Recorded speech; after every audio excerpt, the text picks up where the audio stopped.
آج کا ہمارا مسئلہ یہی ہے کہ جو شوہر اپنی بیوی کے ساتھ ہم بستری کر رہا ہے کہ آیا کہ وہ اپنی منی جو ہے باہر نکالے گا یا بیوی کی شرمگاہ کے اندر نکالے گا۔ یعنی صاف الفاظ میں آپ کو سمجھانا چاہتا ہوں، میاں بیوی ہم بستر ہوئے ہیں، اب شوہر جو ہے وہ اپنا پانی جو اس کا نکلتا ہے، منی نکلتی ہے، وہ اندر نکالے گا یا باہر نکالے گا۔ تو دیکھیں اس کی کچھ وجوہات ہوتی ہیں کہ ہم یہ شریعت میں اس کو کہتے ہیں عزل کرنا، یعنی کہ باہر منی کو خارج کرنا، باہر نکال دینا۔ وہ اس ڈر سے، اس وجہ سے کہ اگر منی اندر داخل ہو جائے شرمگاہ کے اندر، بیوی کی شرمگاہ کے اندر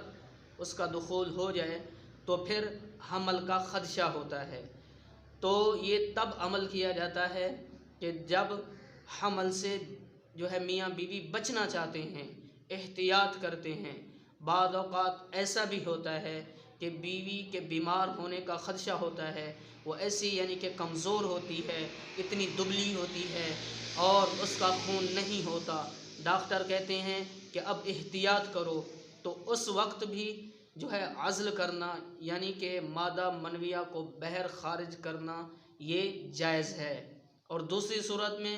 جب بچے دو ہوں یا دو سے زیادہ ہوں تو والدین یہ سمجھ رہے ہیں کہ ان کی پرورش بھی کرنی ہے اور انہیں تعلیم و تربیت دینی ہے، تو جو ہے ان کو تعلیم و تربیت دینے کے لیے اور ان کی پرورش کرنے کے لیے تو پھر جو ہے باہر عزل کرنا یا وقفہ کرنا یہ جائز ہے، یہ جائز ہے۔ یا بیوی اتنا بیمار ہو چکی ہے کہ اگر اندر حمل ہوگا یا وہ یعنی کہ نطفہ ٹھہرے گا تو اس کے مرنے کا خطرہ ہے، وہ جی نہیں پائے گی، اس کی زندگی کے جانے کا خطرہ ہے، اور اس کی بیماری کوئی ایسی بیماری ہے، بیماری کے بڑھنے کا خطرہ ہے، تب بھی باہر عزل کیا جا سکتا ہے۔